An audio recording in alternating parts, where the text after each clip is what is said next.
are you? I'm Pia. In this reading vlog, I'm going to be reading like some of my favorite musicians.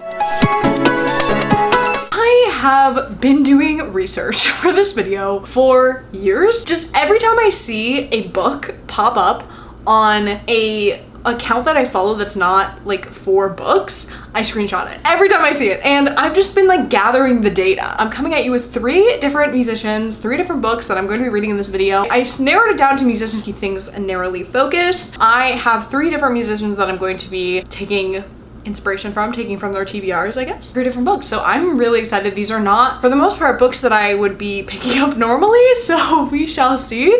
I think it's really interesting to be reading something like books from musicians, because how like, I don't know, much like emphasis there is in like language in music, especially in like, these are all kind of like pop musicians, which I feel like lyrics are kind of like heavily more important. So I feel like it's interesting to then go read something that they have also read and maybe enjoyed. I don't know if they like these books. They read them or they posed with them. Let's dive in to what I will be reading in this video. So the first one is one that I've been dying to get to, and that is by Mr. Harry Styles himself. The book that I'm going to be reading like him is Love is a Mixtape. I have been dying to read this. Damn, that was loud. I have been dying to read this book, and even more so since I took a music journalism class, because it is about a music writer and how music was so important in this writer's relationship. And yeah, do I know if Mr. Harry Styles himself read this book? No, I don't, but I've seen this picture everywhere. Like the like photo I have like is from a fan account. Like I don't know if this was, I think it was in a photo shoot of sorts, so it might have just been a prop. But I like to think that Mr. Styles is well read and read this book. That's the first book on the TBR. The second book is coming from Jensen McRae, and she actually like posts books that she's reading on her story. So this one's coming from her story. She read The Rachel Incident, and so will I. I have actually heard of The Rachel Incident, so that's 1 point for me. This is, I think, like an Irish kind of normal people style literary fiction. Girl in her mid-20s doesn't know what she's doing with her life, coming of age style story. And this one I know for a fact that she read, unless she's lying online. Her review was so delightfully readable, so gay, so Irish. So I'm really excited about all of those things. So very excited to read that book. And then the last book that I'm going to be reading in this video to read like a musician is going to have to go to my girl, Sabrina Carpenter. When I tell you my screenshot fingers were so fast catching the glimpse of what this cover of this book was. Sabrina Carpenter posted a travel vlog of like her last tour that she did, and she was reading in a few of the clips. So we are going to be reading Tropic of Cancer to read like Sabrina Carpenter. I don't know about Tropic of Cancer, I gotta be honest. I know it's mentioned in one episode of Seinfeld, and that's about all I remember about it. I think it's a classic, so that's a little intimidating and scary, but I trust my girl. You know, if there's one thing about me, it's that I trust my girl, Sabrina Carpenter. So those are the books that we're going to be reading in this video. I'm going to start with Tropic of Cancer because it's the most intimidating to me, because I know nothing about it. So I'm actually going to go bake some cookies, make a thumbnail, just do my general things that I have to do today. And I will update you guys when I get further into the book and hopefully have some sort of thoughts, feelings, maybe a synopsis to share with you. Also say hi to my cat.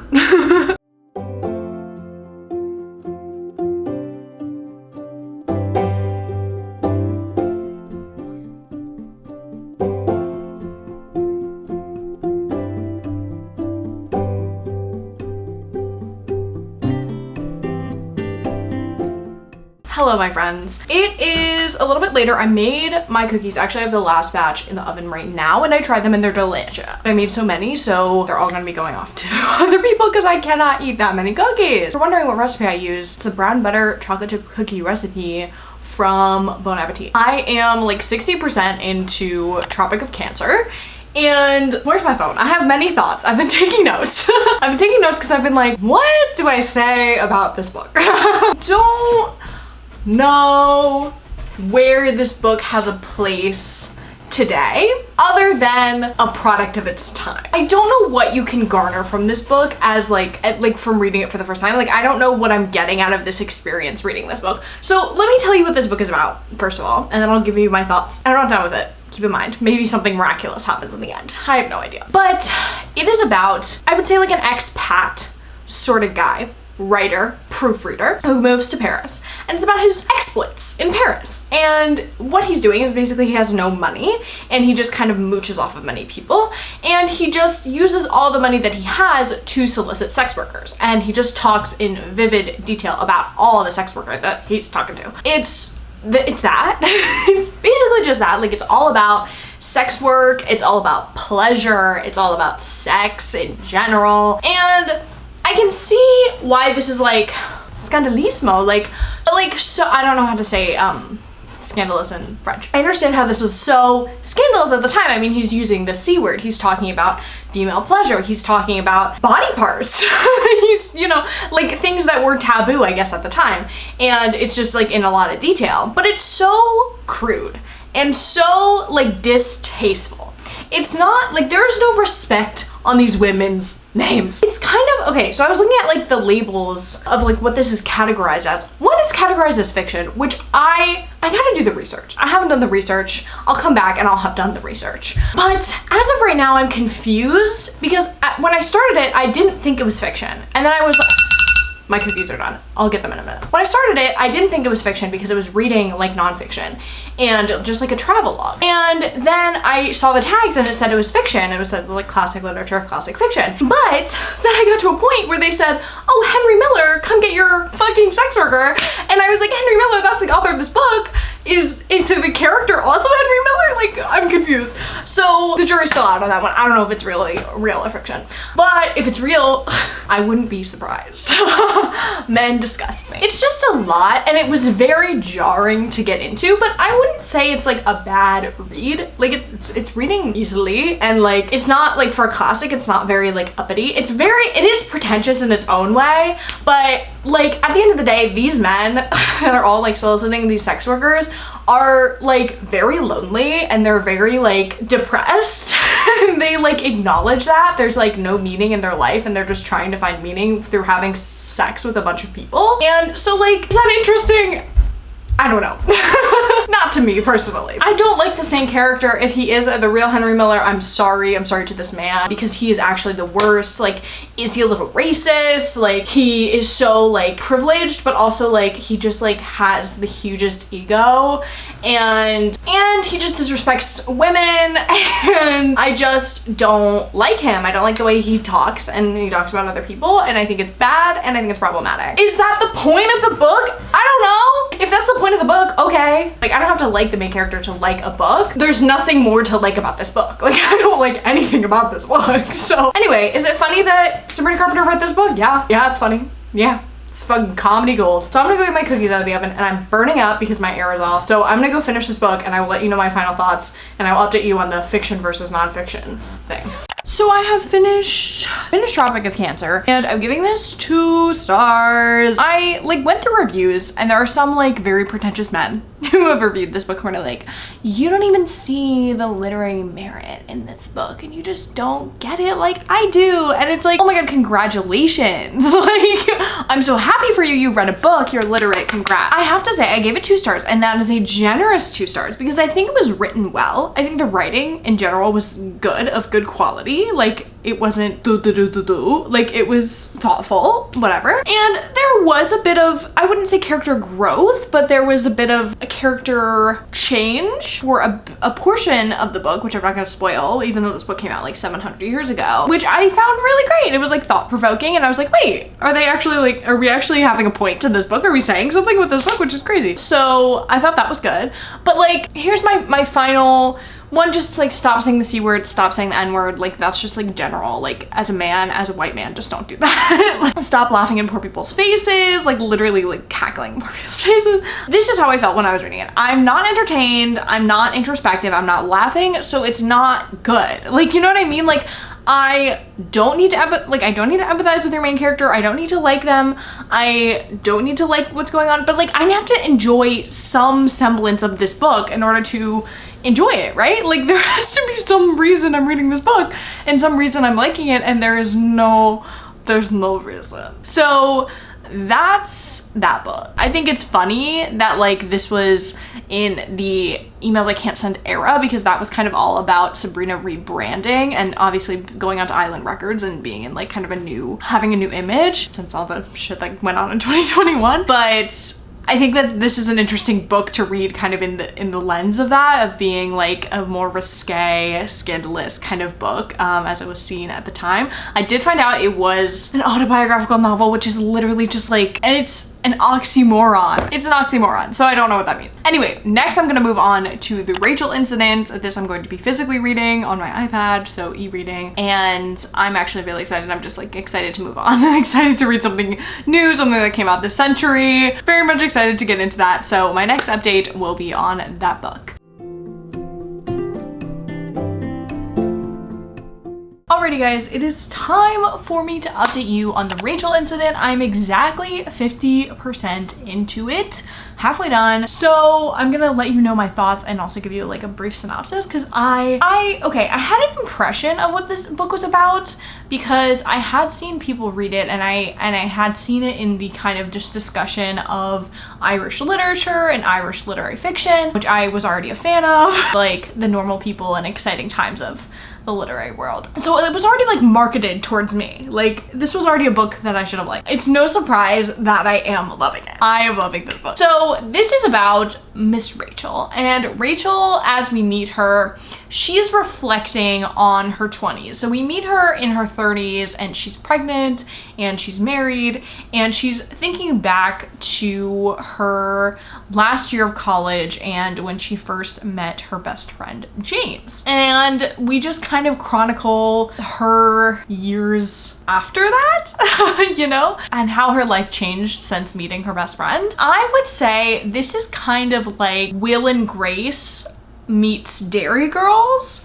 It has the like relationship dynamic that's like fun and also codependent as Will and Grace, which I love. I'm currently watching it. I'm on the 7th season. So it has that sort of dynamic and relationship and that sort of like setup, I guess, with like gay best friend roommates situation. But it has the like Irish dark humor of a Dairy Girls like show. I don't know many Irish shows, but there is a character who is from Derry. They're not from Derry. They're actually, they live in Cork, which whether or not that's fictional, I don't know. I don't know anything about Ireland. Well, the little that I know about Ireland comes from Dairy Girls. I got to be so real for you. Yeah, so it's just all about their little entanglements and relationships and all the things that they're happening. I was originally pitched this book as Rachel has a crush on her professor, and it's about Rachel trying to get this professor. And that is like not the plot of this book. That is not the plot of this book. If you were led to believe that, I was also led to believe that, but it's incorrect. So that's like a portion of it, maybe. I don't know if that's like in the synopsis. I don't know why people are pitching the book as that, but it's not really a part of the, I mean, it's a part of the book, but it's like 20% of the book. Like the rest is just about Rachel and about James and about them living their life. And I really like it. I wouldn't say it's like particularly like laugh out loud funny, but I do think the humor is there in just the kind of like wacky situations, like kind of like sitcom situations that these characters get in, but it's also very like heartfelt in a lot of ways. Like I imagine if you're younger than me reading this book, it might not resonate as much as it is for me right now, because when we meet Rachel, she's 20 and then she has her 21st birthday, and I imagine it will go further. I'm only halfway through the book, as we know. So I'm 21, turning 22 soon. So like the way she views the world and her place in the world and how she like thinks about her relationship with her parents and school and jobs and stuff like that is just very like accurate to what it's like to be a 20-year-old. And now she's trying to work in publishing, and like it's just like it's too close to my life. It's a little too close to my life. She's like, I just got a degree in English. What the hell am I supposed to do with this degree? Maybe I'll work in publishing. I love books. I love reading. I work in a bookshop. And I'm like, girl, stop being me. Stop it. Yeah, that's funny. I do generally, like, I love books about books. But if you want like a relatable main character and you're a book girl, this is something for you. It's like if you're a book girl but you're also Marianne from Normal People, you know what I mean? It's not like if you're a book girl Emily Henry vibe. Like, this is not for the Emily Henrys of the world who are like, oh, she works in publishing. No. Those are my thoughts and feelings about it so far. I'm obviously really enjoying it. I think it's really great. I did get the audiobook from Spotify because I was like, I would love to hear an Irish accent right about now. Because I was originally reading it and I was listening to the Derry Girls soundtrack because the songs in Derry Girls are just beautiful. And this is like mostly set in like 2009, 2010, and Derry Girls is set in the 90s, so tomato. So that was really fun. But yeah, I am liking the audiobook for the Irish accents. Anywho, I'm gonna go back to reading that book, and I will check in with you once I have finished the book. Alrighty guys, I have to let you know my final thoughts for the Rachel incident because, spoiler alert, I loved this book. I am giving it a 4.5 out of 5 stars, so not quite a 5. I still like, I know I'm gonna like keep thinking about this book, and it is gonna be one that I will probably reread and that I'll come back to. I definitely want to own a physical copy of it, maybe read and annotate it, who knows. But it wasn't perfect, but I did really love it. I don't know what I like haven't talked about, like in terms of like my feelings. Like, my feelings stayed pretty much the same throughout the book. The only thing I didn't like about this book was kind of, I felt that it wrapped up a little too neatly.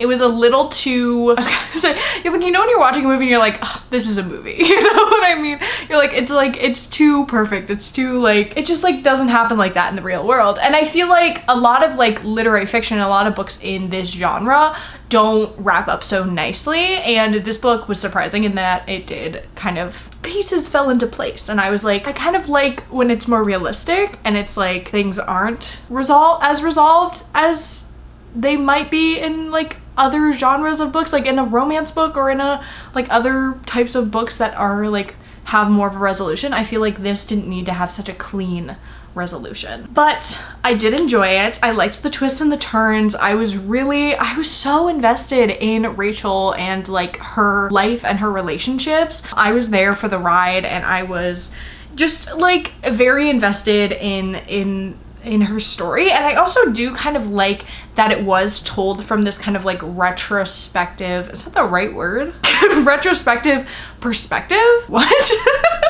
That sounds wrong. But anyway, I liked that it was like Rachel reflecting after like most of all these events happened. So I did like that. It just added this other layer of like, we already know like from the beginning that she ends up pregnant, married, and in a relatively stable part in her life, but where she starts is obviously not that. So you kind of get a glimpse into how things end up through that perspective of having it be that kind of like looking back on her 20s and such. But I just think it was a little too convenient. It was a little too perfect. Like, I think it must have been fun to be like, oh, but guess what? Like, this is gonna come back. But like, I think as a writer it might have been fun, but I think that it was just a little too perfect. Like, a little too convenient.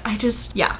Anyway, but I did really enjoy it, so I gave it 4.5 out of 5 stars. Do I agree with Jensen's review? Delightfully readable, so gay and so Irish. I would say it was delightfully readable. I read it in one day. So gay, it could have been gayer. So gay led me to believe that like more of the characters were gay, or there was like more queer representation in the book, but there isn't. But it is a good portion of the book in a Will and Grace type of way. And so Irish, it was so Irish. That's part of why I really liked listening to the audiobook, and I liked listening to the Derry Girl soundtrack. I oscillated between both of them because I ran out of my audiobook credits, and I was like, for the last half I was just reading it, listening to Derry Girls, and it was really great. So yeah, that's a win. Our first win for the video, which is great. My last book I'm reading for this video is of course Love is a Mixtape, which I have been thinking about reading for so long. This is a really relatively short book, so I'm not sure if I'm gonna do like a midway update like I've been doing, but I am gonna pick this up. I just got the audiobook and the ebook, so I'm all set to read it,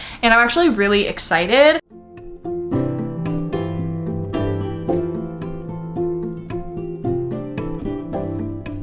One of my neighbors is playing music like really loudly, which I think is the perfect way I should film this review for this book. So I finished Love as a Mixtape. I didn't do like a midway check-in because it was just like such a short book. The audiobook was like less than 6 hours, so it's less than 300 pages. It's like 200 and something pages. But I was in the audiobook, which was read by the author, which I like doing when I can. And I don't know if I like mentioned this, like this might have been like a silly thing that I didn't do, but like the reason I talked about this and was recommended this in my music journalism class that I took, my music writing class, was because Rob Sheffield is a music writer. I don't know if I said that, but like to me it was in my head. Anyway, Rob Sheffield, he writes for the Rolling Stone. I think he writes pop section.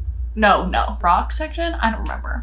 I've definitely read something he's written before this, but for that class, but like, do I recall? Absolutely not. But anyway, this is a book about Rob Sheffield and his life, but mainly about his marriage to his first wife and their relationship with music and how they shared music, and that was kind of like what brought them together, and just like their relationship with each other and with the music that they listened to. And he lost his wife tragically after 5 years. She died really suddenly, and so part of it is also about grief and moving on and such, but that's kind of like the later part of the book. Like, I think this is the perfect, I'm really glad I read this book for this video, because like the other two books that I read for this video for like reading like musicians weren't at all about music or like related to music in any way. This one is so ingrained in music. Like, it's literally like a Love as a Mixtape. It's about relating love to music. It's about like the only way to contextualize your feelings is through song, and like that's kind of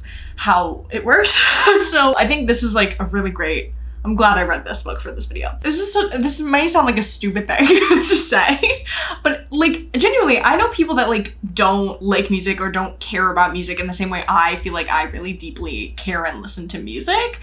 If you are not like a big music person, this might not do much for you. I think in like a general sense, if you are someone that like listens to a song and it makes you have a feeling and it makes you think of a moment and a memory, and you kind of relate songs to that. If you're a big playlist maker, I'm a huge playlist maker. I love ascertaining the vibe through a playlist. That's something that I really liked about this book. If that's like something that you do, then I'm sure you would like it, because the thing about this book is that it's Rob Sheffield's life, which isn't all that spectacular.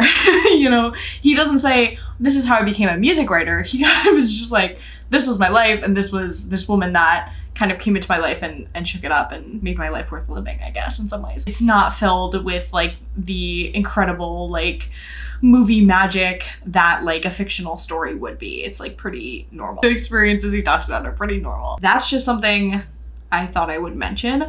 But I loved like each chapter begins with like a little playlist, and the playlist is like a feeling, and then there's all these different songs. There's an A-side and a B-side. I'm calling it a playlist because I'm sorry, I know this came out in 2007, but like the majority of this book is set in the 90s. I have never met a mixtape in my life. I've never met a mixtape. I'm sorry. I was born in 2002. So to me, it's a playlist. But I do think that is its own form of like love language. And I think that like that was a huge part of this book, is like the love language of making music.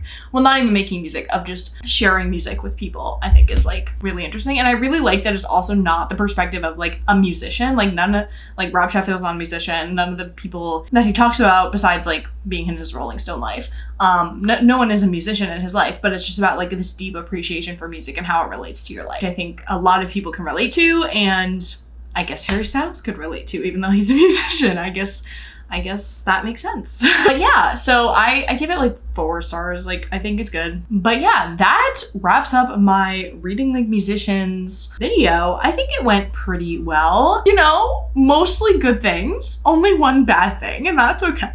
So let me know if you want me to try other people's favorite books as well. I'm thinking of doing a like actors spin on this, like, yeah, or like I could do more musicians. But no matter what, I will keep doing the research. I will keep having boots on the ground looking for people posting books. I will always be doing that. So whatever video you guys want to see from me next, I will totally do.